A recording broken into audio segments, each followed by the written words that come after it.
Welcome, everybody, to the Be Higher Beings podcast. My name is Neil First, and I'm here with Dave Weiss, otherwise known as Flat Earth Dave.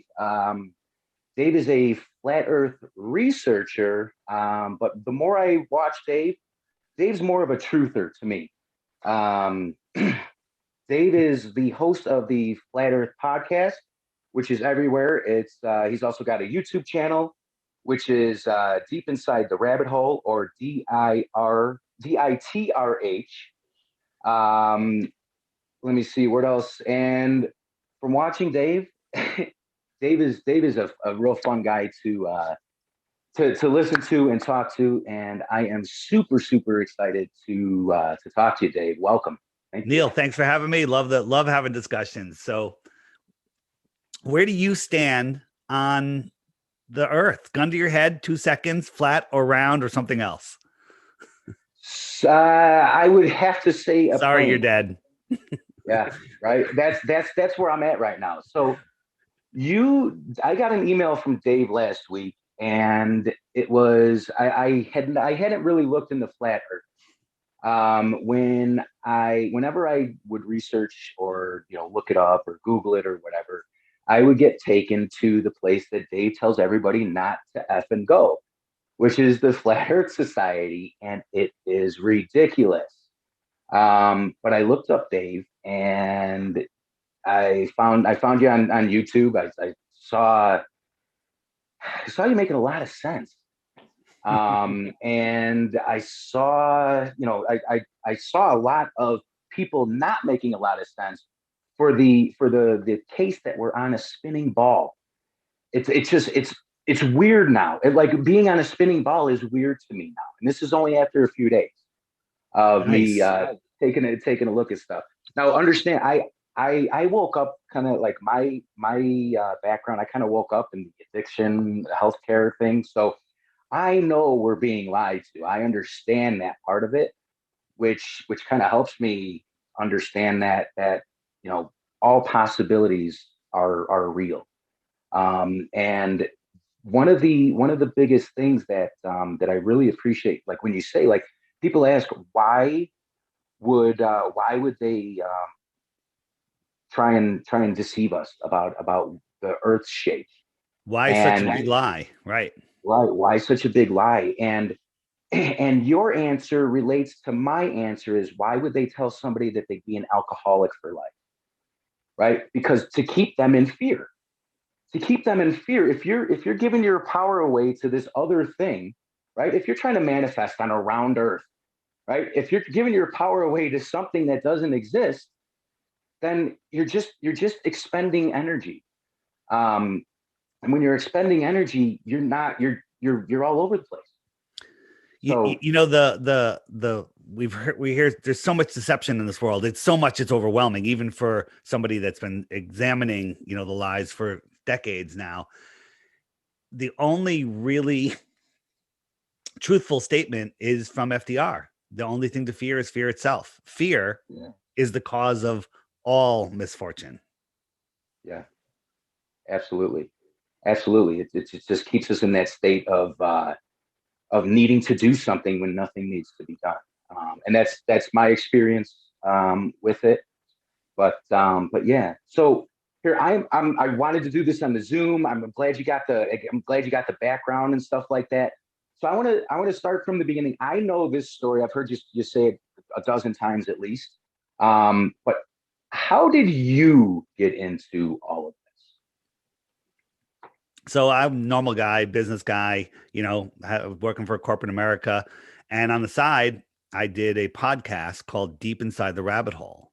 And it was basically looking into all of the deceptions. I don't want to call them conspiracies because people add the word theory to that. And it's not a theory. It's actual. There are deceptions in this world. Just turn on the news. It's all deception. So in the third year of the podcast, people started sending me, "Hey, Dave, have you looked into flat Earth?" And I would just delete it. I was like, "That's crazy. That's dumb. You're an idiot." And then they'd keep on sending stuff, and I would ban them from our social media for wasting my time.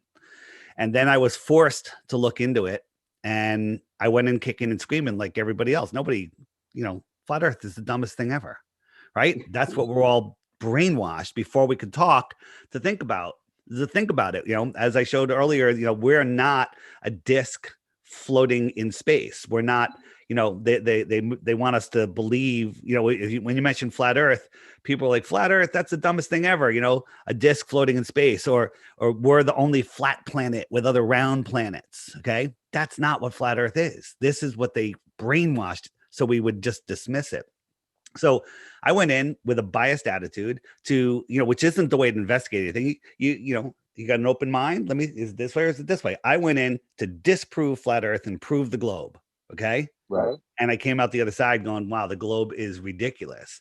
I mean, this is what they want us to believe we live on, spinning at 1,000 miles an hour, orbiting at 66,600 miles an hour, chasing the sun at 500,000 miles an hour, and moving sideways at 1.2 million miles per hour, right?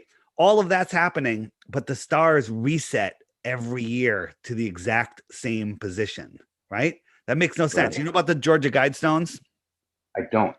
Georgia Guidestones in Georgia in the United States have these were built in the early 1980s. This is a big deception. You got to look into Georgia Guidestones. Basically, there's 10 commandments on there in like 15 different languages.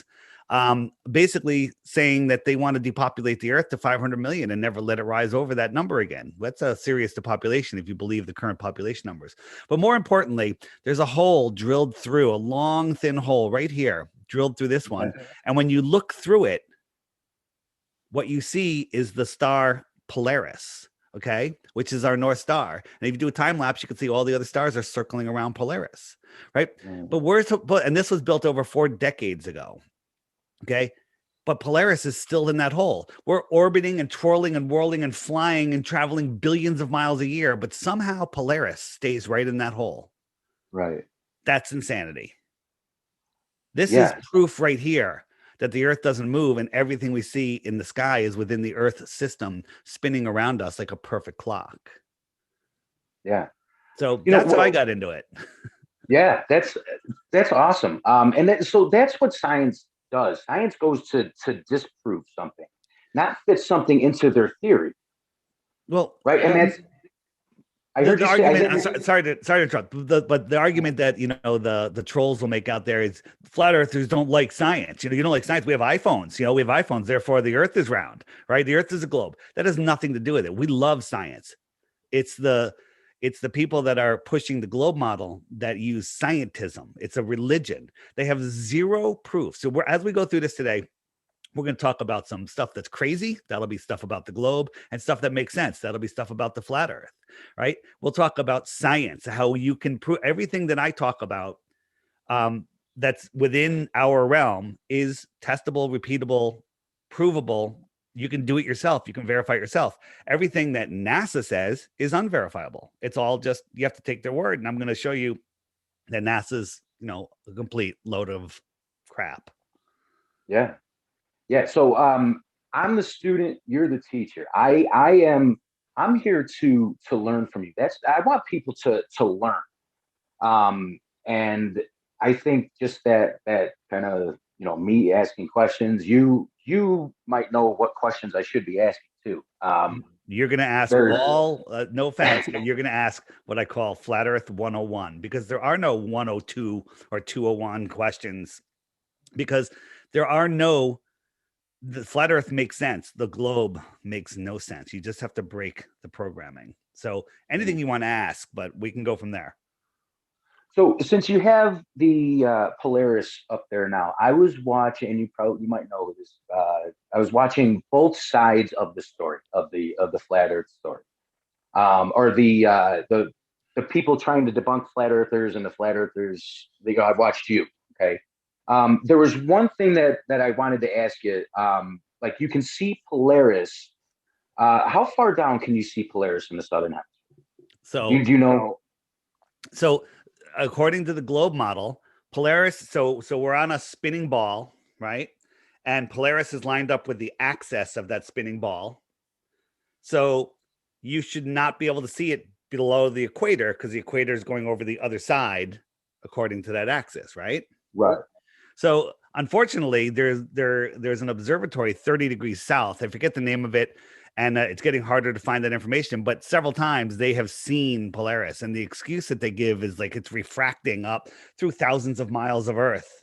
But on certain clear nights, you can see it. The reason you can't see stars, that you see different stars in the south, is just because you're farther away from them. So here's an example, a simple way. The stars, everything we see in the sky is within the Earth system. It's all close and small. It's not trillions and billions of miles, and there's not size of 100 million suns. There's nothing like that. They're all within the Earth system. So imagine you and I are in a room, a big empty room, 10-foot high ceilings, and it's got recessed lighting, and those are the stars. Okay. Yeah. Now we're going to expand that city, that room out to the size of a city, miles wide. Right. So now you're going to go the center of that room. I'm standing near the center, and the Polaris is somewhere close above me. I can see it. Mm-hmm. Right. And you're going to go 5 miles away from me. Right. Any direction away from the center is south. Okay. So you're going south, and at 5 miles, a 10-foot high ceiling will merge with the floor. You will not be able to see it'll just become the floor. That's how perspective works, how our eyes work. If you had a super zoom camera, you can zoom in and open that up again. But basically it would close. You and I would not be able to see each other. Okay. Right. And then we both look up at the same time. I see Polaris, you see different stars. Right. So I might see the Southern Cross, or the Southern Cross circles around out there. Let me find a good map.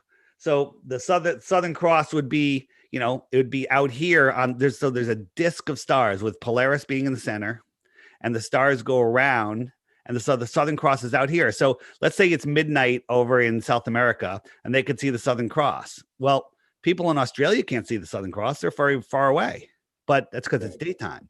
But 12 hours later, the Southern Cross is going to go all the way around. And now it's midnight over here, and here's the Southern Cross, and they can see the same stars.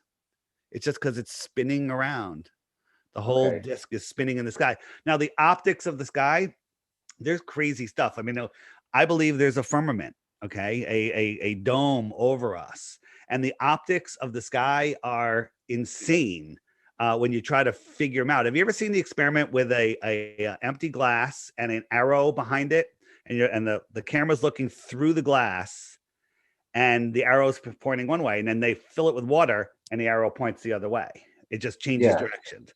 So, in our model, I believe that the space is most likely water. So with all of that, anything above our head or beyond the shoreline of Antarctica is speculation. And when I say is you want to prove the shape of the shape of your floor, don't look at the lights in the ceiling and tell me what shape the lights are. Look at the floor and tell me what shape the floor is. Right. Yeah. Here's, some crazy optics looking through domes. And these are some observations that we see in certain places. They kind of, are showing lots of the same stuff. Yeah. I actually found those yesterday. There's sundogs, right? They're sundogs. If you look up, it's called the coffee cup caustic. It's just the way light reflects, and when the sun moves to its outermost track in December, it's closer to the dome. So you're getting all these weird reflections, like false suns. There's all sorts of optics in the sky that happen. So good. So it's a time of year. Does that happen more in the winter months? It will happen more in our winter months. Yes, in December, but it depends on where you are. That's like out in the south, but in opposite times of the year, if you're in the opposite side of the hemisphere, I think it happens more there. So I think it happens all the time. It's just where you are and your relationship to the sun. Okay. Yeah, that's amazing. I read what the official narrative is on that. They're talking about diamond dust or ice crystals. Is that like you've done way longer research, way more research? Is that even possible based on I'm going to look into it myself. Yeah. But what do you think on that? I think that we're seeing a reflection off of the dome. Like you can't make a rainbow inside your house. You need to be outside. You know, if you have light coming in your house, you're not going to have a curved rainbow. But outside, it's always going to be a curved rainbow, and I believe that's because of the dome. You need something to reflect the sunlight off of. So you know, sunlight and daylight are two different things. Daylight is when the sun, which is electric in nature, like a Tesla coil, is fluorescing the gases and maybe the dome itself. And most of the gases up high are nitrogen. Nitrogen fluoresces blue. Right. Okay. So you get this, you know, light, they have us believing that light travels for billions of years and forever and ever. But here's a balloon up at, I think it was like 80,000 feet. And over here is where the sun is. And it's daylight over here. But over here, it's pitch black. Oh, yeah. Right? Because you ever play with a Tesla coil and a fluorescent bulb? You bring the bulb near it, maybe in science class, and the bulb will light up when it's just near it. Okay. Right. The sun is doing that, and it's lighting up a whole area of daylight. And then whoever can see the sun can also see sunlight, but daylight will precede the sun. Like it's daylight before the sun appears on the horizon. Right. That's because its electrical field is reaching out farther. You know, solar panels work? Not exactly. No. Not even a little. Neither do scientists, right? Scientists have a theory on how they work. They don't know how they work. And I'm like, who invented them then? Where did they come from? I believe they came from, you know, previous civilization that was here before us, but that's a whole another thing. So it's because scientists believe that these photons are traveling for billions of, you know, 93 million miles from the sun, coming here and then hitting the solar panel and knocking a boron molecule out that is replaced by another one. It creates a current. This whole thing, it's just a theory. Nobody knows how they work and that's because they're not facing the fact that our sun is close. It's electric in nature. And basically it's just sending electricity here, and you hold the panel out and it collects the electricity. All right. That makes sense. It's simple. The whole explanation of how solar panels work with a distant sun sending photons here is nonsense, right? But they can't see that because it's right in front of their faces. Put a house plant in front of a fire and put one in front of a fluorescent lamp. Which one's going to shrivel up and die? Which one's going to grow? Yeah, the one in the fire. The one in front of the fire is going to shrivel up, and the one in front of the electric light is going to grow. Right. So there's a little kind of science experiment that we can do showing that electric light does make plants grow. Plants grow. Maybe the sun's an electric light. Dude, you're awesome, man. I love that. I love these conversations because they open up so many things that we, the way I feel it, we're so drenched in theory. That like we're spinning around like, what the hell is going on? The only thing spinning is our theories and our thoughts. Right. I mean, do you feel like you're spinning faster than the speed of sound right now? Right. You're spinning. That's just one motion. You're orbiting the sun at 66,600 miles an hour. That's unfathomable to the human brain, that speed. We're also chasing the sun at a 500,000 miles per hour, right? Chasing the sun, 500,000 miles per hour. And then that entire system's moving sideways at 1.2 million miles an hour. Do you feel any of that? Like if there was the tiniest earthquake right now, you'd be like, whoa, your whole vestibular system would like freak out. Like something, the earth just moved a fraction of a millimeter and I noticed it. Okay. Right.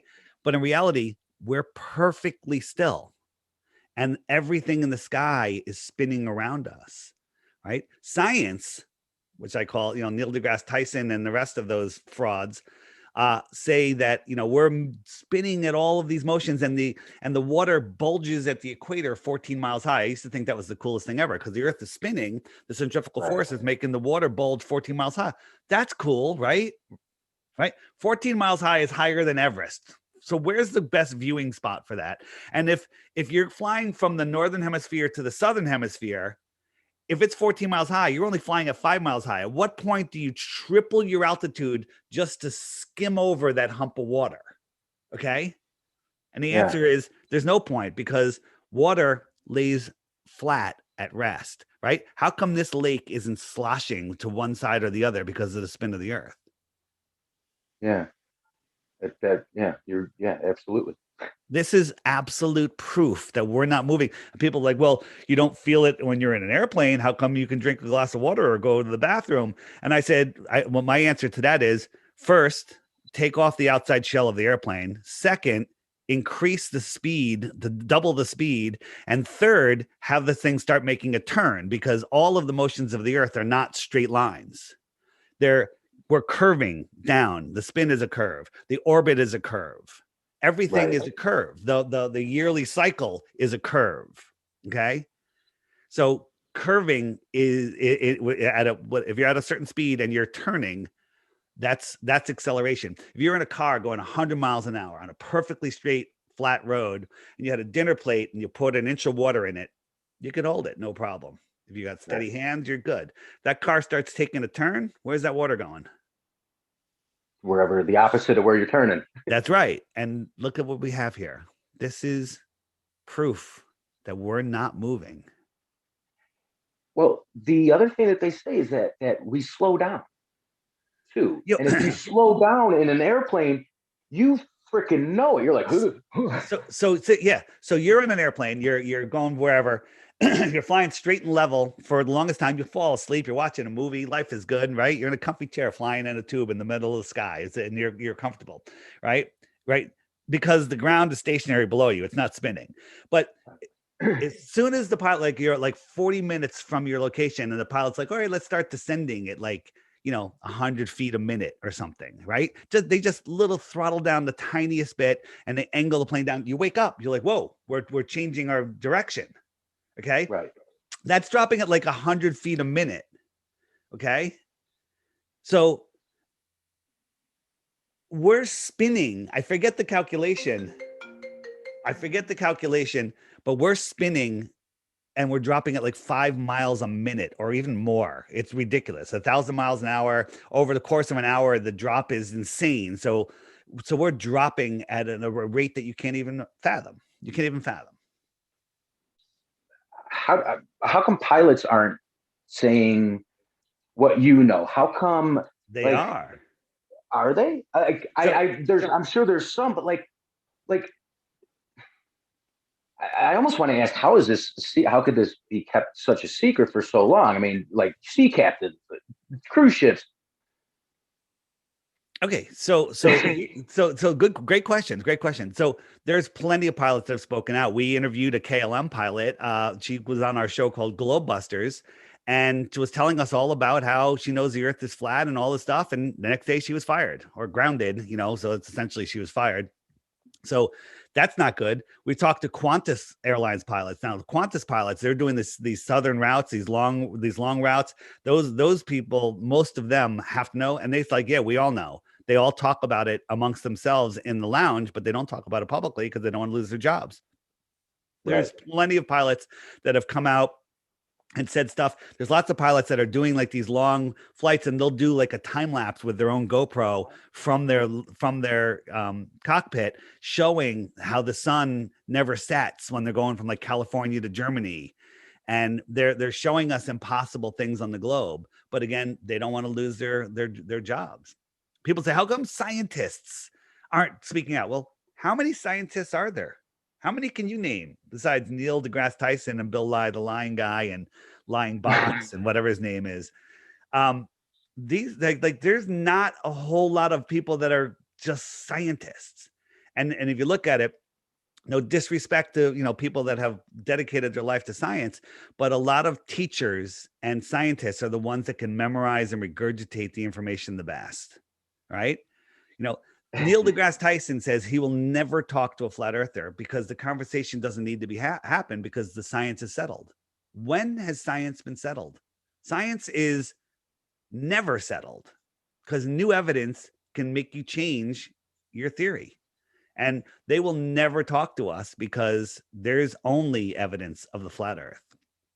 Lots of things work on a ball Earth and a flat Earth, like circumnavigation east to west. That works on a ball Earth and a flat Earth, but it doesn't work. What southern circumnavigation doesn't work on a flat Earth. The problem is nobody has ever circumnavigated the Earth heading south. Right. Now, do we fly like south? I like when I'm hearing you talk, there are no flights like in the not southern hemisphere, but near Antarctica. Yeah. Um, but then and this is something that I should probably research a little bit farther, but then there's other videos that are like, and these are only videos, but there's other videos that say they do southern flights all the time, Right. There are like no close to Antarctica, I guess I'll say it like Yeah, that. well, there you can circle close to Antarctica, but nobody crosses over Antarctica. Nobody. They've faked it numerous times, and I'll show you that in a moment. But if you look at this, so at the center of the flat Earth is the North Pole, and if you want to go right now, it's showing something else. But right now, if you put a compass down, the compass needle will point to the north. Right, it'll point right to the Right. center. And so if you push that compass east, you want to go 90 degrees east. Well, east you would have to keep turning to the left to go around. Okay. So the needle will stay north. Yeah. So the needle would stay. So when you dead reckon east or west, this is dead reckoning south right now. And south, you never come back. Nobody has ever gone like from Santiago and popped up in Australia. Right. This is, you can also go in whenever you go in a straight line, you end up going south. So this is going to show it east and west right now. You got to keep turning to maintain that. So a pilot will say, I did go 90 degrees east. I left New York and I went over Africa and the Far East and I came back to California. So I went around a ball. Or did he just go around the lake? Right. The world is a So giant pond. yeah, explain that. So we're trained to think that the Earth is flat Earth is a disc floating in space, which is not the case at all, right? This is the shortest route from Santiago, Chile. First, before I get into that, is straight across, right? And people say, well, you can't fly over Antarctica; it's too dangerous. The rescue mission if you ever crash. Okay, so you just stay out here, right, and go stay at like 50 degrees south, and you go. That would be the shortest route, but that's not what happens. What happens is they go all the way up into the north. As my stuff gets rearranged all the time here. It's one problem with Zoom. They have all these images and they don't let you organize them, and then they reorganize them when you're not looking. So that would be the shortest route. But if I could find it, sorry for the delay. But what they do is when you fly from Santiago, you go all the way up to the north. You go all the way up to like North America, cut across North America and cut down, or all the way over to North America and then all the way over to Europe and Dubai, and then they go all the way down, which makes absolutely no sense on a globe. It makes no sense whatsoever. Here it is. So it goes all the way up. Like if I wanted to go all the way over here, the route that they take is all the way up, all the way over here, all the way down, right? Right. That is, and they call that the Great Circle route because it just makes your mind melt.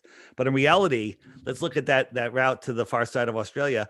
It's a straight line all the way across America, over to Europe, Dubai, and bam. It's a straight line. Airplanes fly over the Earth plane. They're not air globes flying over the Earth globe. The sea is level, not curved. Sea level, not sea curve. So straight lines on a flat Earth. Here is the world record, Guinness Book of World Record for southern circumnavigation. So here's the North Pole, and they came all the way down, right down here in California. I might be going backwards, but either way. So they come over here, this island, they go to these islands, over here to Santiago. Then they go to Antarctica, and instead of continuing, they turn around and go back. And then they go up through Brazil and over here and up back around. And that's what they call southern circumnavigation. This is what it looks like on a flat Earth map, right? Yeah. Nobody has gone south on a globe, crossed over Antarctica, and then come up the other side. No one's ever done it. You know why? You know why? Because the Earth is flat. Earth is flat and it can't be done. That's amazing, man. Yeah. One of the things. Here's Howard Hughes's trip. North Pole right here. Howard Hughes, when he first circumnavigated the world, he just followed east. He went east, and he made a circle around the North Pole. Alaska, right? This old map. He just made a circle around the lake. So the Earth is like a pond. What is a pond? A pond is where water accumulates in the low spot in the land, right? And what is the edge of the pond? The shore. The shore is, but why doesn't the water go over the shore? Because the shore is higher than the water. There you go. So the higher land contains the water. Water needs to be in a container. Like imagine trying to take a bath without a tub, right? Water is just going to go all over the place, right? Right. The pond, the higher land contains the water. So the Earth is like a giant pond, a giant lake, where its surrounding land is Antarctica. Antarctica is the highest land on Earth, right? It's the land that's higher than the level of the water.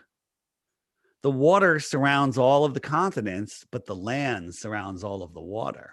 Antarctica is bigger than all of the land and all of the oceans combined. That's amazing.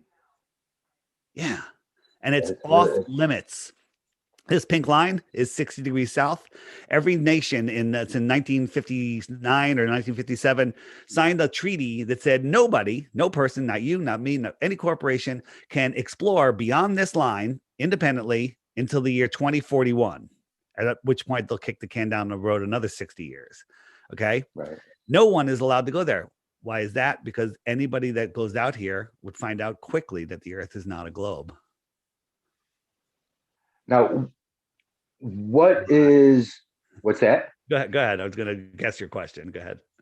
Well, I was going to say, what's beyond that? And I've seen some stuff, but I want so as I said earlier, anything above how high we can get and anything beyond the shoreline of Antarctica is speculation.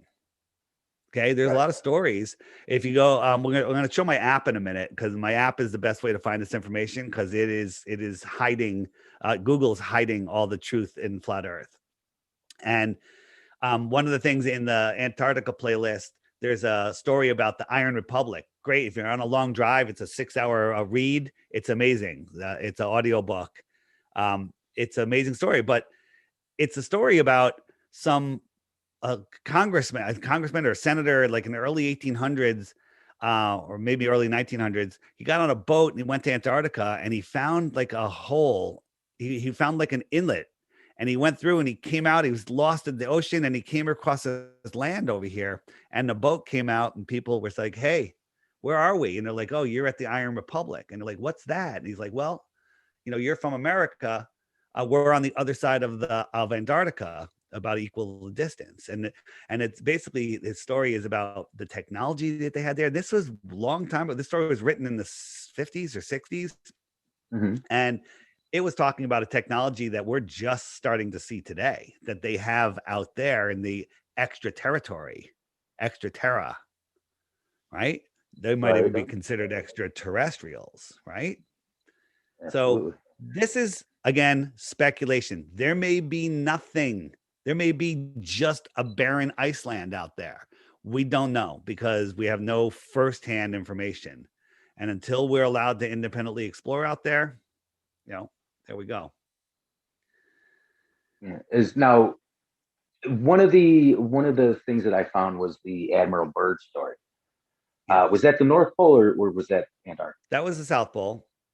That was he supposedly, I believe that this is my belief in it. Again, he's a Freemason. Admiral Byrd was a Freemason. Yeah. Was he okay? Was he required to tell us this? Did it slip out? Like on his way back, he was interviewed, and it was on NBC. I think it was on NBC, early, when television first started. And he talked about a land bigger than America, filled with resources that no human has ever stepped foot on. Okay. That's weird, right? And then all of a sudden he got sick and no one ever heard from him again. And the Antarctic Treaty went into place. So maybe he spilled the beans when the elite figured out what this place was, the elite that are running the place now. So, that's it. We don't have any other information. No one is allowed to go there. They've made airships, which used to be the way to travel the earth, seem unfeasible and unsafe, but reality, that's how people used to travel. Yeah. Wow. And it's one of the amazing things that I found is that over the last few days is that none of our architects like build, no matter what we're building, they don't adjust for the curvature of the earth. Like the planes don't adjust for the curvature of the earth. Like Right. it's almost like it doesn't exist. Well, wow, really? Here's talk about planes. Here's a trip from Taiwan to LA. And this is the way it shows us goes. And here's Hawaii's out here, the Hawaiian Islands. And right about here, there was an emergency, like somebody got sick or had a baby or whatever. And instead of turning around or landing in Hawaii or continuing, they went all the way up to Alaska. Okay. Thousands of miles out of the way. But if you look at that on a flat earth map, Taiwan, this is where the accident happened. And they went to Alaska. Straight line. Okay. Straight line. Now, there's a book called 16 Emergency Landings Prove Flat Earth. And all of a lot of people say, well, they went to that because that's where the major airport was. They couldn't land in Hawaii. You can make up excuses all day, but they all of these landings land in places that only make sense on a flat earth map. So you can't make that excuse. Right. This guy documented all of them. This is available on Lulu. I highly recommend it. It's a high quality book. Buy the color book, put it on your coffee table, and anybody that picks it up will turn into a flat earther. Or you can get the free version online. Just look up 16 emergency landings. There's a PDF and you can download it and read it. Wow. That's cool. Thank you for that. I appreciate that. That's awesome. So what do you have next? Because I'm going to ask, like, what do you think is above? Is it a dome? Is it glass? Like, and this is and I know that you're not going to give like exact answers. I know there's speculation in a lot of everything. A lot of, like, we're so drenched in theory. I get it. But based on what you do this all the time, like you do this every day, based on all the people you talk to and what your research shows you, what do you feel is like above us and below us? And I think, well, here's the thing. When you discover that the earth is flat, it's not the shape that matters. Who cares about the shape? It's the lie that matters. Instead of us believing that we're on a spinning ball flying through an infinite vacuum, where every single thing with that story is just impossible.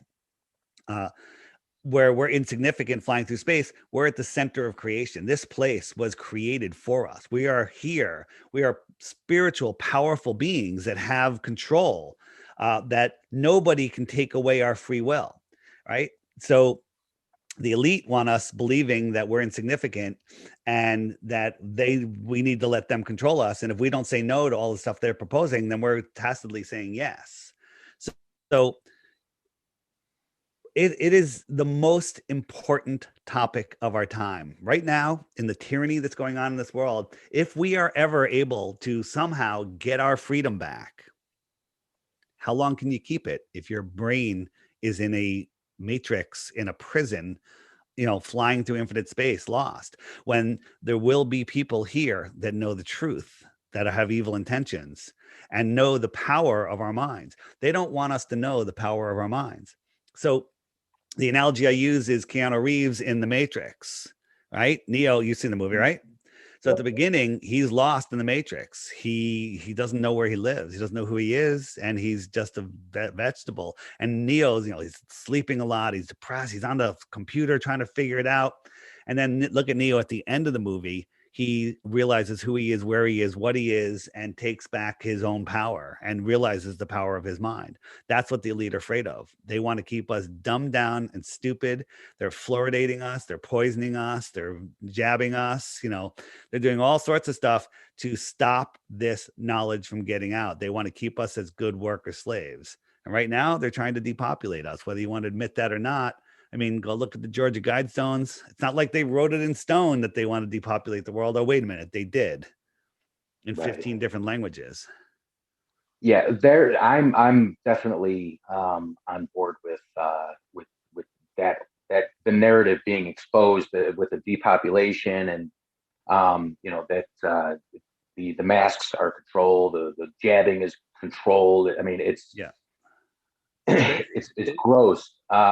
And what I think is like so important, what you do, like when we expose all the bullshit, all the lies we've been told, like from the medical industry to flat earth to the chemtrail to our water being poisoned, our crops, there's a full spectrum of bullshit.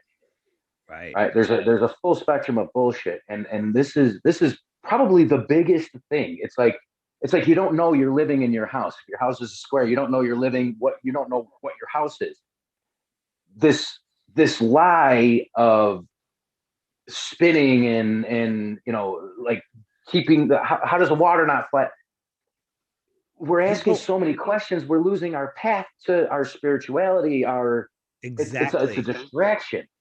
Right. In my opinion. Once you see the creation, you can no longer deny the creator. Okay. You can take that wherever you want it, but this is not a random accident. What would be less spectacular than this being a random accident is a tornado going through a junkyard and building a fleet of 747s on its own. Okay. Okay. That would be less spectacular than what this place is.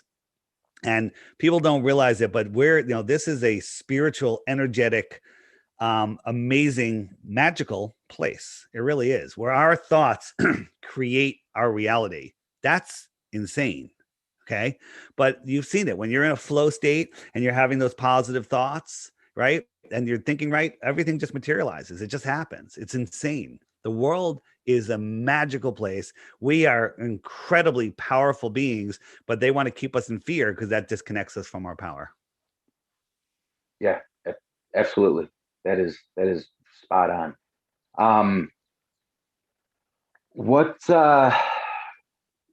So the elite, right?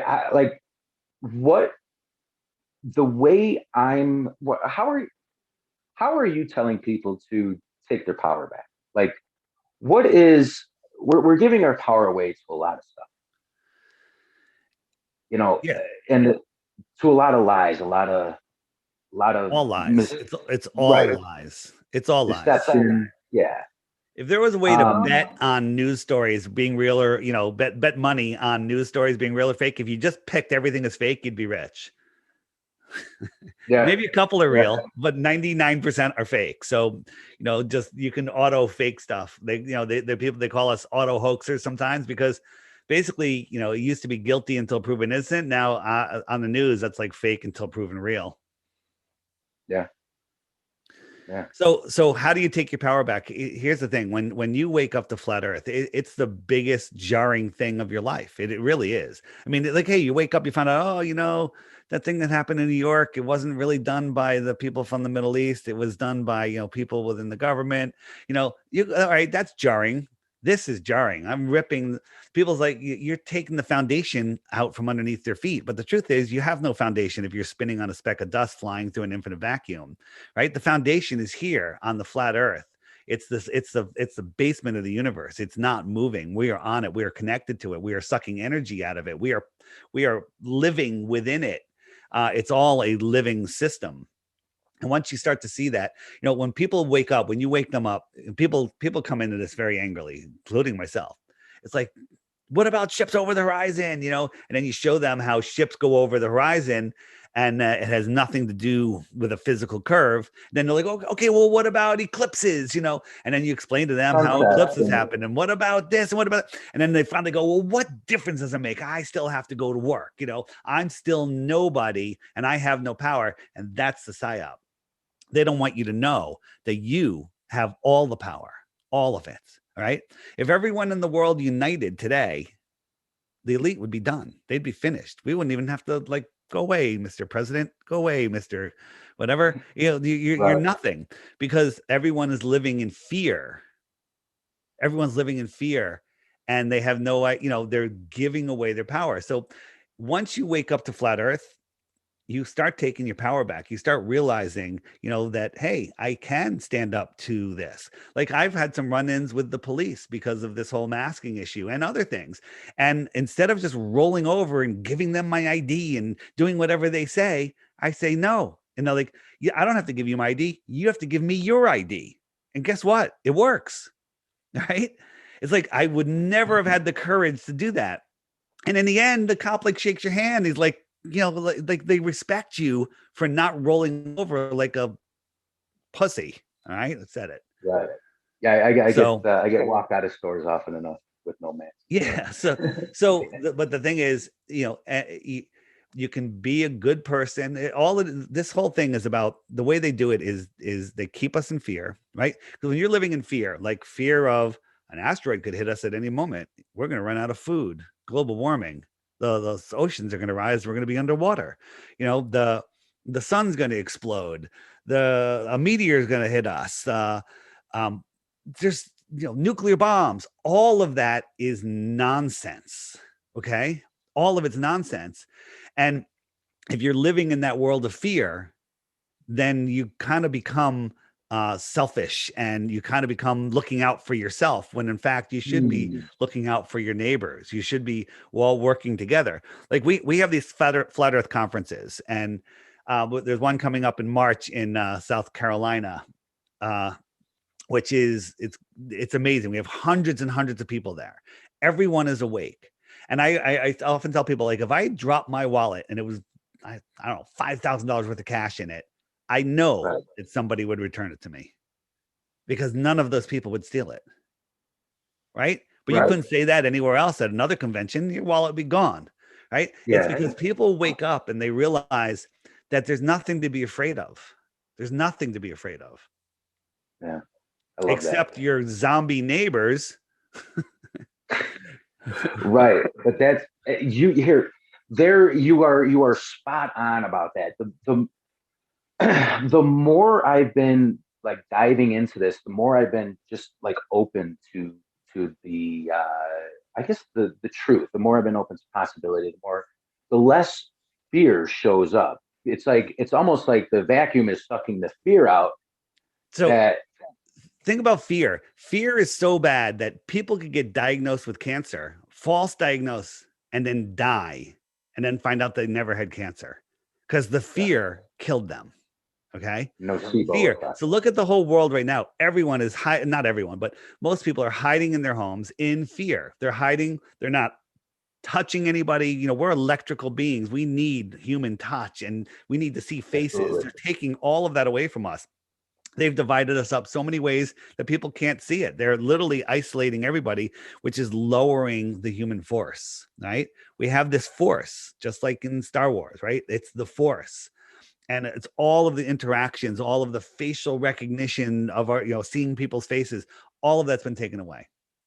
It's all been taken away. And people are just willingly doing it. And people are enforcing it. You have these people that are like, you know, how come you're not wearing a mask, right? These people are lost and they have Stockholm syndrome and this is what's wrong with the world right now. So again, this topic is important because when you wake up to it, you see through all these other things. And even if there was some sort of revolution or whatever, or the elite just laid down and like, okay, you know, go ahead, you're free. How long would we keep our freedom if we don't know where we are? Yeah. If we're used to giving our power away to nonsense, yeah, how long are we gonna keep the responsibility of our freedom? Yeah. Let me ask you about sunsets. And that video that you had playing with the boat looking like it was riding on another boat, Yeah. I think that might be important for perspective. Well, so that's different. That is different than a sunset. So a boat is a terrestrial object, and there's different reasons why a boat will disappear. One reason is because its angular size gets too small. Right now, this has got a super zoom camera looking in on this, right? And it'll look like it'll disappear. Other times, it's riding on the what I call the mirage zone. So it's not a mirage. It's see that this horizon here isn't really a physical horizon. This is just where the reflection starts. The real horizon is about this high. If you can look in the background, everything is mirrored. So the real horizon, the water is as high as my finger here. Okay. Everything below my finger, right? Try to I see it. Everything below that is a reflection of what's above it, right? It goes all the way over to the boat too. Okay. And so this isn't a physical horizon right here, but this is a terrestrial object. If the sun was moving above this, right? It's an airplane flying away, it would disappear beyond this physical treetop horizon. Okay. You see what I'm saying? I do. Let me show you. Let me just show you a different video about how boats disappear. So right here, you don't see any boat, right? So we don't have the mirroring so much today. But look right here, right there. There's a boat, and it's because its angular size is getting bigger because I'm zooming in. So I'm going to zoom all the way in, and you can see the whole boat. And now I'm going to zoom out, and it's like the boat's going away. And watch, it's going to disappear from the bottom up. And see the bottom of the boat's gone. It's going up to the window. The boat's gone. Just the mast is there. And now it's gone. Now a glober would say that went over the horizon, but it didn't. It just disappeared because of a couple of reasons. One, the one thing I call is the wave front edge. These closer waves are blocking out the angular size of the lower part of the boat. So here's a hallway. If I walked around that hallway and you were standing right here and you had a telescope, could you zoom in and see me again? No. Of course not, because you'd be zooming into the wall, right? Because I'd be behind it. So if I turn that over, and so if I walked over that and I'm behind there and you zoomed in, could you see me? Of course not. You'd be zooming in on the floor here. Okay. See through the floor. That's how a ball would work. But there's many times where we can zoom in on these boats and we can see them again. And that's because we're just increasing the angular size. Wow. You with me? That makes so much sense. Absolutely so much sense. It's like there's no wizardry in that. It's just if it's you can't see through matter. And that's it. You can't so zoom let me in show you another thing. matter. Another reason things disappear isn't because of angular size, it's because of atmospheric density. Okay. The air is thick like water, like in a perfectly clean swimming pool, like an Olympic sized swimming pool. You can't see the far end of the pool. Like if I do a smiley face on the wall and the smart end of the pool, you can't see it because the water just blocks the light. It just you won't see that far. And the air is the same way. So this is a spot in Aluja, France, and we're looking out over the water.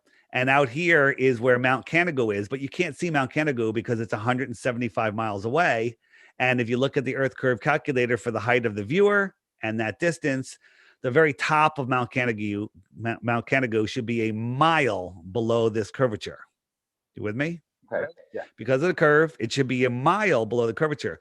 But the sun migrates in between its outer track and its inner track all year long. And 2 days a year, it lines up with this viewing spot and Mount Canigou.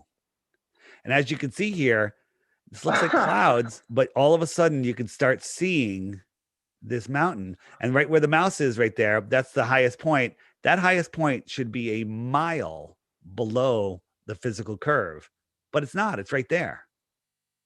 Okay. This is not a mirage because a mirage won't be able to block the sun. As you see, the sun is going to get blocked by it.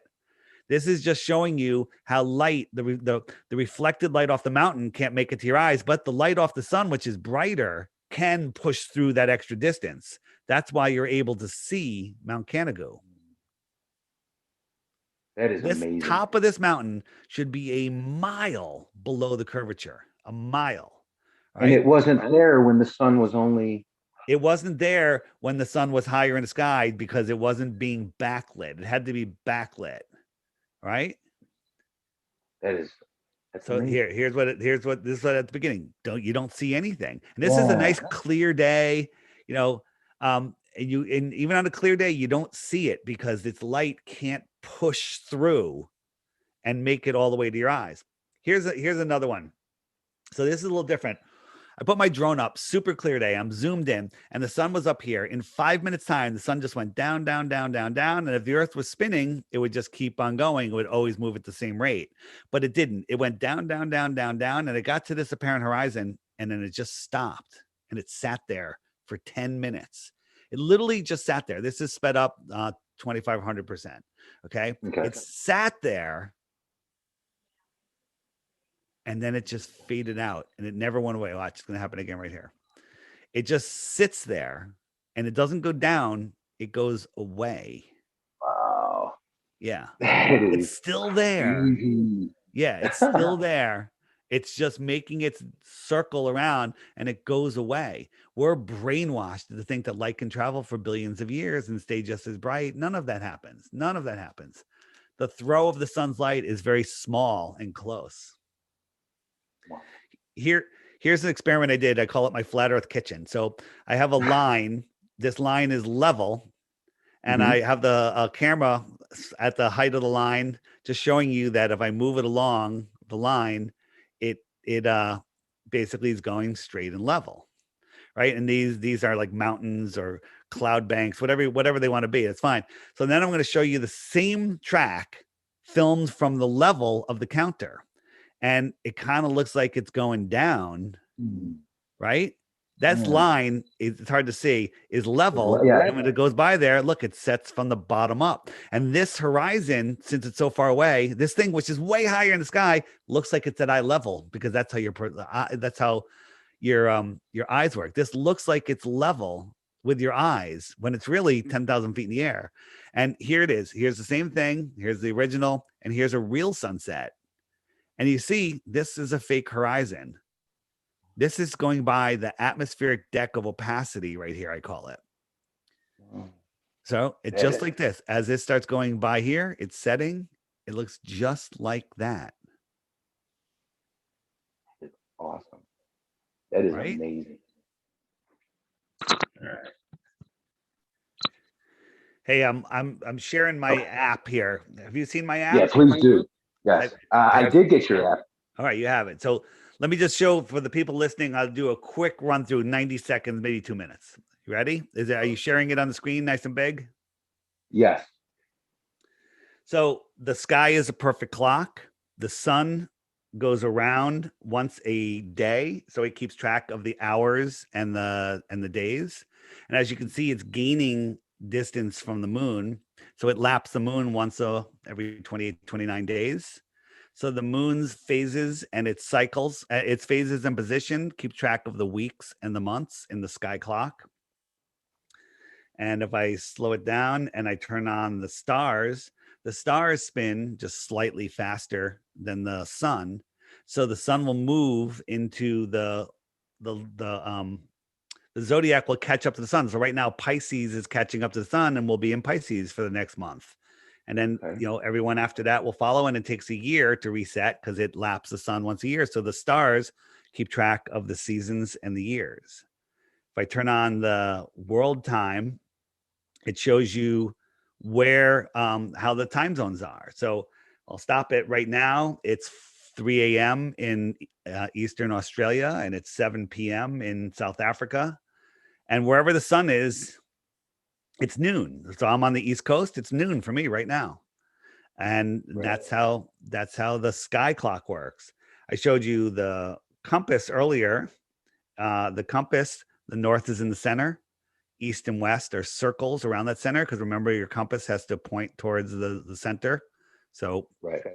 east and west are circles, and south is every direction away from the center. And nobody can go from Santiago straight down and pop out on the top in Australia because the earth is flat. So what I tell people is every day there's a new video down here. Watch the featured video every day for 2 weeks. And if you can come up with one proof the earth is a globe after doing that, I'll give you a Bitcoin or 100 ounces of silver. And so that's the challenge. that's the challenge. But before you do it, you have to hit the question mark, and up come all of the questions that you're going to ask, like what about Southern flights, or who's behind the lie, or why the lie, or what about gravity? Yeah, can you talk about gravity a little bit, or Yeah, we'll talk about gravity. So if I hit what about gravity, up come playlists of videos about gravity that you won't easily find on YouTube, because they don't want you to find that. They'll just feed you propaganda. If you hit the little web button, up come this other page. You have all of my interviews are up there. The Flat Earth Friend Finder, Flat Earth Man, music, amazing videos there. If you have kids, just break out the Flat Earth Man, and your kids will be smarter than any other kids in the school. Bottom right, mud floods. If you're looking at mud floods, there's all sorts of stuff. And the curve calculator, if you're like, hey, I want to do an experiment myself, you go to the beach, you get a super zoom camera, and you say, hey, I know how far that land is, or that buoy is. And basically you just pull up the curve calculator, you put in your viewer height, you calculate the distance, and it will calculate the height that should be hidden. So that's pretty cool. I have playlists in different languages. We're working on that. And that's the app. It does a whole bunch of other things. It's a great weather app too. You just click the weather on the upper right.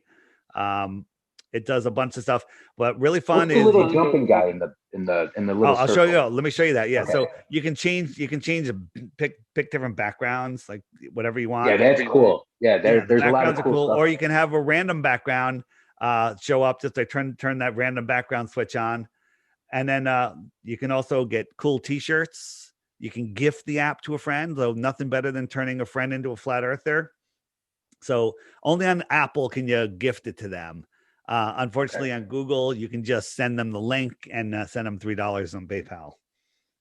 The app is $3, so you're buying me a half of a warm beer, but the app does cost a lot, and this is how I support myself. This is how I'm able to do all these interviews.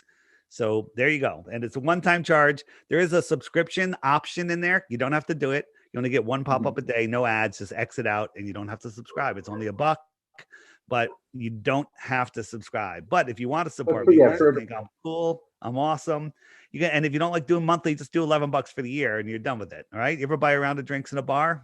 What's a bar? What do you mean buy a round of drinks? You mean hanging out with friends? That's crazy. Yeah, so watch the sun. So the little jumping guy will move the sun. The sun migrates in between. This inner yellow line is the Tropic of Cancer, and the outer yellow line is the Tropic of Capricorn. So I'm going to move it to June, April, May, June, and it's over the inner track. Okay. So that's when it's our inner northern summer. So imagine an airplane flying over your head at 10,000 feet. That's your summer sun. Okay. Just that airplane is your summer sun. It's high in the sky. And now another airplane, same altitude, just 50 miles to the south. Okay. And it's paralleling that plane. Well, that's your winter sun. It's lower in the sky because it's farther away. So during our summer, the sun is closer to us in the north, and it's the winter for the outer southern lands. If I jump forward to January or December, so December, there we go. December, it's now our inner northern winter because we're that farther airplane that's out, and they're having their summer because look, it goes right over Australia. So they're in the heat of their summer in December, while we're in the middle of our winter. So that's how seasons work. Yeah, that's amazing. It's awesome to just have that visual. Yeah, and so the sun migrates every 6 months. It'll cross over the equator twice, once in March 21st and once in September 21st.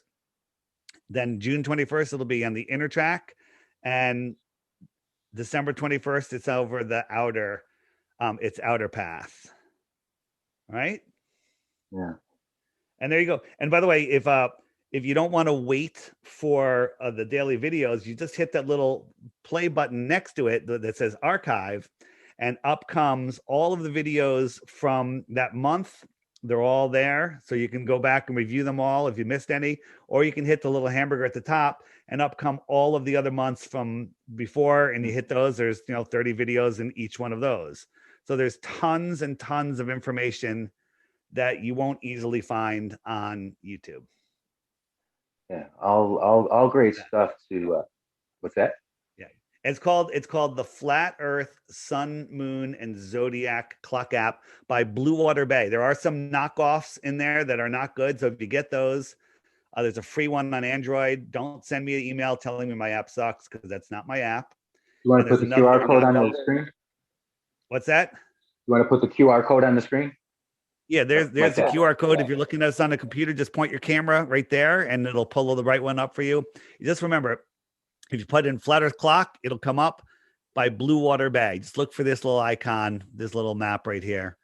Flat Earth Sun, Moon, and Zodiac Clock app by Blue Water Bay. And if you're like, I don't pay for apps, that's fine. You don't have to get it. You can just not get it and go to our Facebook page. You'll get some of the information there, but just read the reviews. The reviews will say it all, except for the person that's like, my phone from 2004 doesn't work with your app. Well, nope, it won't work. You need Android 8.0 or an iPhone 6 minimum or better, and then it'll work.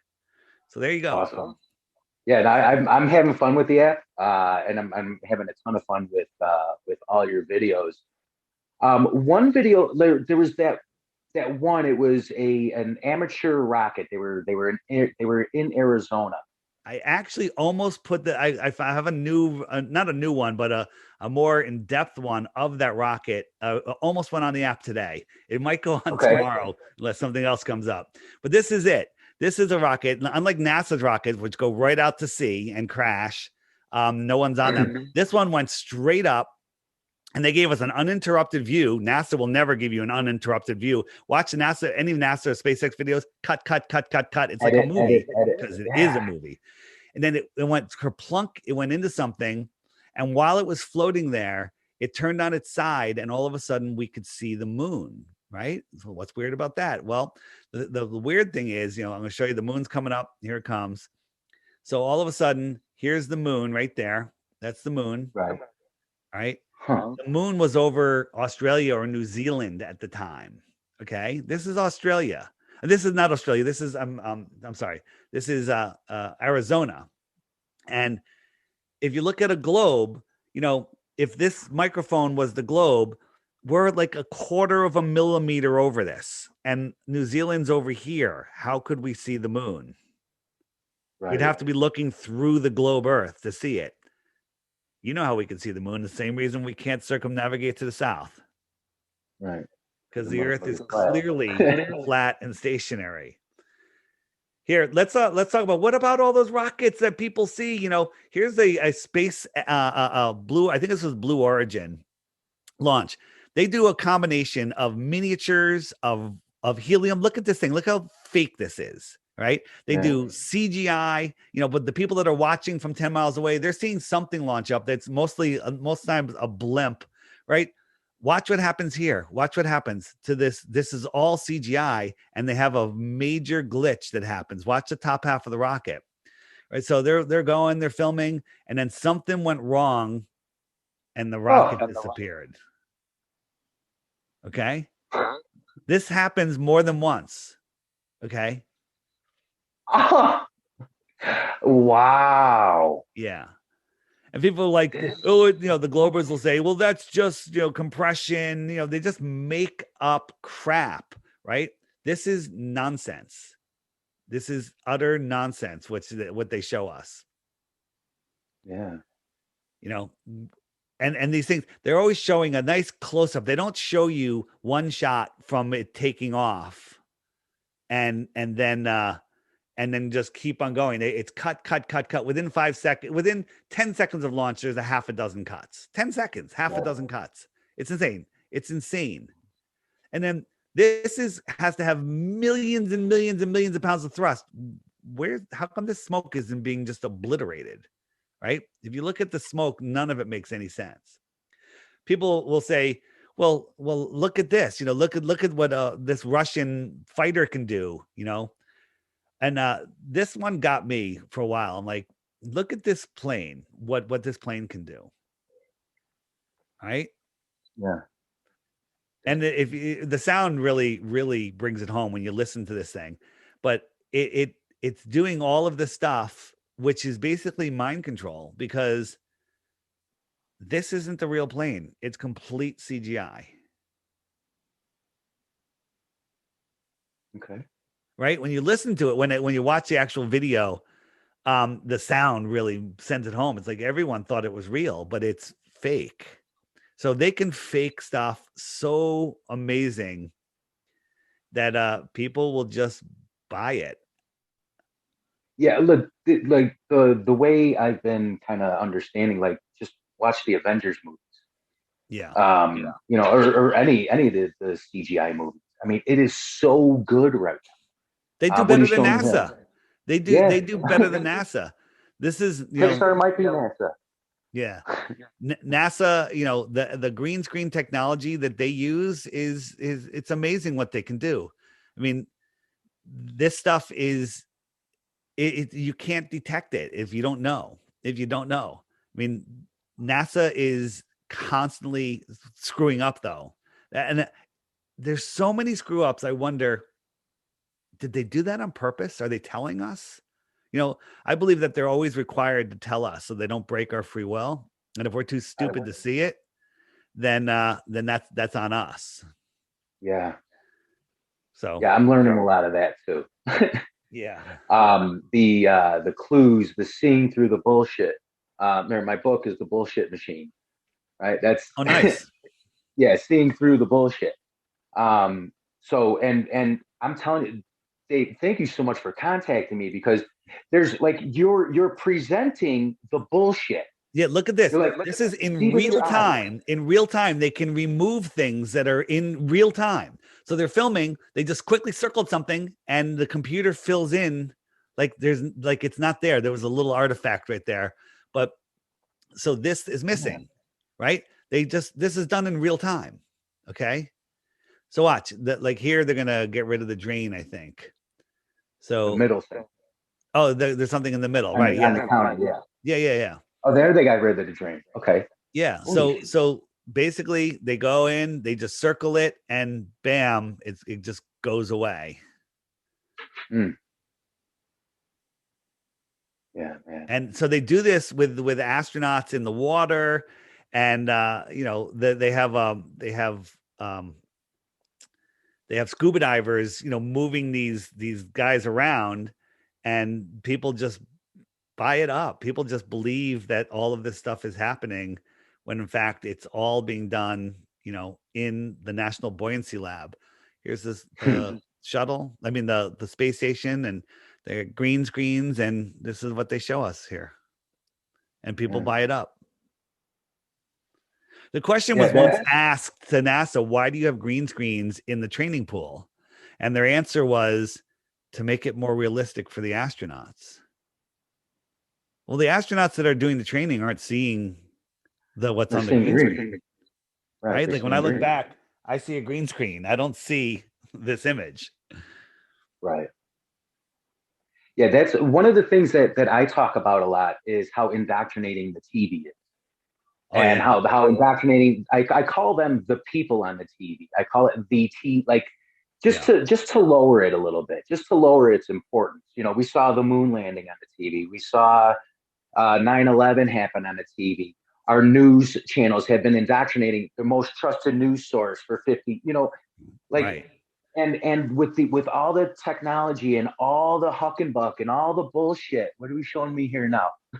This is the moon lander. We put some googly eyes on it because it kind of looks like a guy going, with the Scotch tape, right? But look, this is the close up. This is a spaceship. All right, look at these panels. Yeah. I Your mean, drywall doesn't look like that. if somebody did like a garage like this, if you could get the hell out of here. This isn't even weatherproof, let alone space proof. Right. Get And by it. people believe this crap. Here's one for you. Ready? Werner von Braun. You know who he is? He's the German scientist that was brought over to run NASA, the Nazi. Okay. Yeah. On his gravestone, he's the guy that ran NASA, right? On his gravestone, he had Psalms 19:1 on his gravestone, right? Psalms 19:1. What does that say? Psalms 19:1 basically says it talks about the firmament over the earth. And I'm just looking up. I have an image if I can find it, because as I said, this thing always rearranges everything on me. It's coming. Basically, it says God. God, I don't want to misquote it because I get yelled at when I misquote it by the Christians, but I'll find it in a second. So basically, he's talking about the firmament over our heads, which why would a NASA rocket scientist be talking about on his gravestone? Now, is it a deathbed confession, or is it them required to tell us, what's going on? Them just basically spilling the truth. No, that's the Hollywood Walk of Fame. Why do astronauts have a star on the Hollywood Actors Walk of Fame? I didn't even know that was a thing. That was the Hollywood that was a great movie. Yeah, wow. Well, it's because it's for Apollo 11. Yeah, because they're actors. They're all actronauts. They're all actronauts. I like that. I always like that one as much as scientism. Yeah. God darn it! I wish I wish I could friggin' find this thing, because it was a good slide. It's coming. All right. What else? Well, I'll going back to Werner von Braun. Werner von Braun in the 1950s wrote a book called Mission to Mars, or some Mission to Mars, and on it was basically a story about a group of humans that went to Mars to start a colony. And guess who that person that ran that colony was named? Elon. Oh, okay. Right. And so this is the book, right? Project Mars, right? It's still available. Oh, by the way, they changed the cover, because look at his rocket and look at Elon's rocket. This is SpaceX's Mars rocket. Looks just like this rocket. Okay. This is called predictive programming. You go on Amazon now, they changed the cover. I believe they changed it because we're pointing all this stuff out, and people are like, what? Wait a minute. Oh, here it is. Look, there it is. The heavens declare the glory of God, and the firmament sheweth his handiwork. This is Werner von Braun's gravestone. Why is that on his gravestone? Because the earth is flat. Yeah, there you go. Here's how much fun they're having with us. This is Space Force's new emblem. Yeah, the symbolism. Yes. Got it. This is Starfleet Command. Yeah. This is Starfleet Command. This is predictive programming. People don't understand how it works. If they remember, the story of Sputnik 1, whatever, satellites going to space when the whole satellite race started. Well, if there wasn't predictive programming, people go, wait a minute, a thing falling around the Earth? That doesn't make any sense, right? But Arthur C. Clarke, years before, or 10 years before, whatever the number was, came up with a book about satellites. It was just, it was a book. It was science fiction, but then all of a sudden it became real, and people are like, oh, that makes sense, because their brain like, oh yeah, that makes sense. Satellites going around. So I read in science fiction. They always tell us, beforehand about something, just like dinosaurs. The guy that came up with the concept of dinosaurs, a year later to the day, discovered the first dinosaur. Okay.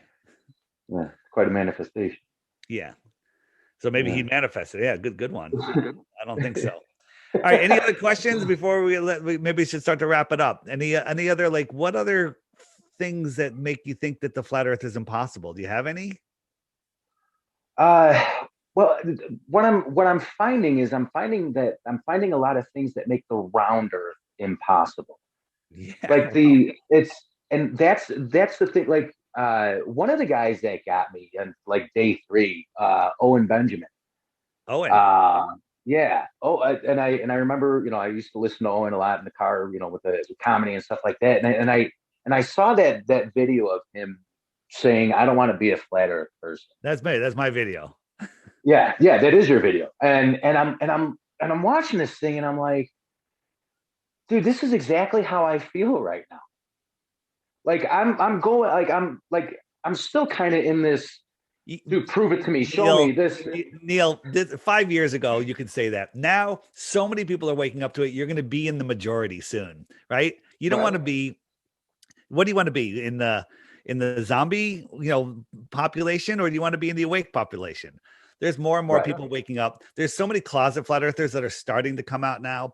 I think by the end of this year, if they don't blow up the world, shut the power off or whatever, that this is gonna just be over the top. Everyone's gonna know, and maybe it'll save the world. Maybe people will wake up and disconnect, they're from giving their energy to these sadistic, Satanists that are running it right now. Right. Disconnect from this and connect more to this, and to each other. You're talking about that electro. We have our own magnetic field, right? Absolutely. That extends 6 to 12 feet. That's why the 6 feet social distance. There I you mean, go.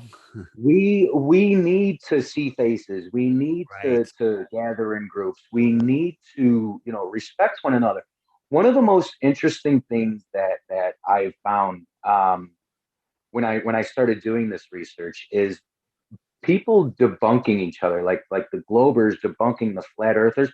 Their main way to do it is to call them an idiot or to call them stupid. That- It's like the more sass you put behind your belief, and this is the world we're living in right now, and I yeah. don't it's not going to last long, but the more sass, the more bullshit you put behind your belief, the more true you think it is, the more true you're presenting it.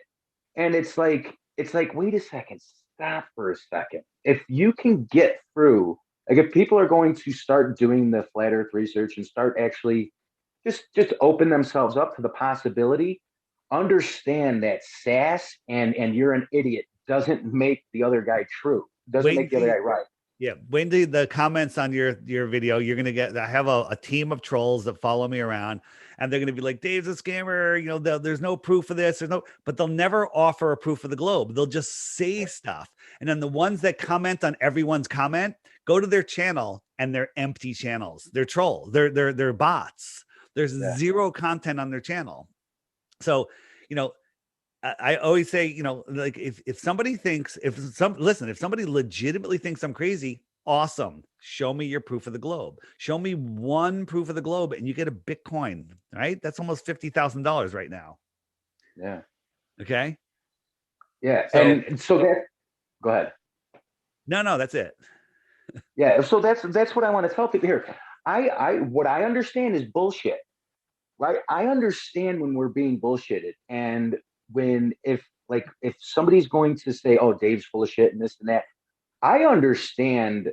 Like I understand when somebody's trying to sell me, somebody's trying to push bullshit on me. So like when people say, "Oh, like Dave's bullshit," Dave's it, dude. I feel your truth. I feel where you're coming from. I feel your vibration. Let me say it like that. If you can align with that, I Good. feel where you're coming from. And like I said, you're not out there, like hammering people like you're fucking morons and this and that, which we can do that, but there's let's just get real and show what's real to us. We've made science this thing that's so far beyond what our minds can comprehend. Science Right. is here and now. Science is, oh, this is how it works. We learn from science. Science isn't absolute truth. The absolute truth is in the here and now. And that's, I appreciate what you do. I appreciate the way you present. I appreciate, you just the amount of honesty or truth that you're spreading. I thanks so much. I've been doing a lot of interviews, and I did an interview with three guys the other day called We the People Radio. Their show. Three guys. Two of them were like on the fence a little bit. One guy was the resident skeptic, and by the end of the show, the resident skeptic was holding his head, going, "Oh my God, I got a lot of work to do." Because, as I say in most shows, is the globe has a massive advantage over flat Earth. You could just believe. All right, I believe the Earth is a globe. And now you can go smoke a joint, you go take a nap, do whatever you want. You don't have to do anything else. You want to understand where you live. It takes time, effort, and thought. But one thing Flat Earth does is you'll never be bored again, ever.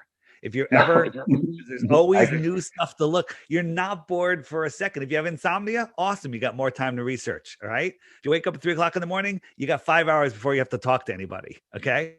Yeah. So life is truly amazing, and it only gets better when you know who you are, where you are, and what you are. Yeah. One interview I would really encourage people to see of yours.